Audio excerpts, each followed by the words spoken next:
ഈ should have shouldn't have എവിടെയൊക്കെയാണ് ഉപയോഗിക്കപ്പെടുന്നത് നിങ്ങൾക്ക് അറിയാമോ? നമുക്ക് നോക്കാം. നമ്മൾ ചെയ്യാത്തൊരു കാര്യം അത് ചെയ്യണമായിരുന്നു എന്ന് പറയുന്ന സമയത്താണ് നമ്മൾ എന്ത് യൂസ് ചെയ്യുന്നത്?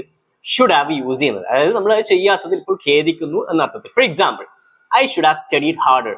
ഞാൻ കുറച്ചുകൂടി നന്നായിട്ട് പഠിക്കണമായിരുന്നു. അതിനർത്ഥം കുറച്ചുകൂടി നന്നായി ഞാൻ പഠിച്ചില്ല എന്നുള്ളതാണ്. Okay. I should have called you. ഞാൻ നിന്നെ വിളിക്കണമായിരുന്നു, ഞാൻ നിന്നെ വിളിച്ചില്ല. I should have listen to my parents. ഞാൻ എന്റെ പാരന്റ്സ് പറയുന്നത് കേൾക്കണമായിരുന്നു, പക്ഷെ ഞാനത് കേട്ടില്ല. അപ്പൊ ഇവിടെ ഷുഡ് ഹാവ് കഴിഞ്ഞാൽ നമ്മൾ ഉപയോഗിക്കുന്ന വേർബ് തേർഡ് ഫോം ആയിരിക്കണം. എന്നാൽ ഞാനൊരു കാര്യം ഓൾറെഡി ചെയ്തു, പക്ഷേ ഞാനത് ചെയ്യരുതായിരുന്നു, അത് ഞാൻ ചെയ്യാൻ പാടില്ലായിരുന്നു എന്ന് പറയുന്നിടത്താണ് എന്ത് യൂസ് ചെയ്യുന്നത്? ഷുഡിൻ ഹാവ് നമ്മൾ യൂസ് ചെയ്യുന്നത്. അതായത് ചെയ്തതിൽ ഞാൻ ഖേദിക്കുന്നു എന്നർത്ഥം. For example, I shouldn't have said that. ഞാനത് പറയരുതായിരുന്നു, ഞാനത് പറയാൻ പാടില്ലായിരുന്നു, പക്ഷെ ഞാനത് പറഞ്ഞു. I shouldn't have wasted my time. ഞാൻ എന്റെ സമയം പാഴാക്കരുതായിരുന്നു, പക്ഷെ ഞാൻ പാഴാക്കി. I shouldn't have trusted him. ഞാൻ അവനെ വിശ്വസിക്കാൻ പാടില്ലായിരുന്നു, പക്ഷെ ഞാൻ അവനെ വിശ്വസിച്ചു. ഇതാണ് ഈ ഷുഡ് ഹാവും ഷുഡിൻ ഹാവ് എന്നുള്ള വ്യത്യാസം. Hope you understand. ഇംഗ്ലീഷ് സംസാരിക്കാൻ പഠിക്കണമെന്നുണ്ടെങ്കിൽ അത് സംസാരിച്ചുകൊണ്ട് തന്നെ പഠിക്കണം. യെസ്, പ്രൊവൈഡ് ചെയ്യുന്ന ഓൺലൈൻ ആൻഡ് ഓഫ്ലൈൻ ക്ലാസ്സുകൾ അവൈലബിൾ ആണ്. Please contact us for more details.